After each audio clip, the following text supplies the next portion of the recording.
Navštivte město Kateřiny. Dostanete se tam autobusem, který jezdí každých 15 minut.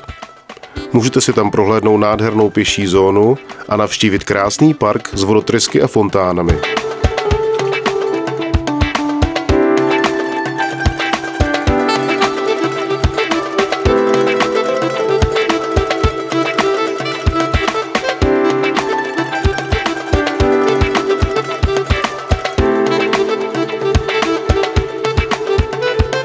V tomto nedalekém městě se každou sobotu konají místní trhy s ovocem, zeleninou, olivami, místním domácím vínem a pálenkou, bylinkami, oblečením, prostě opravdový ráj pro nákupy.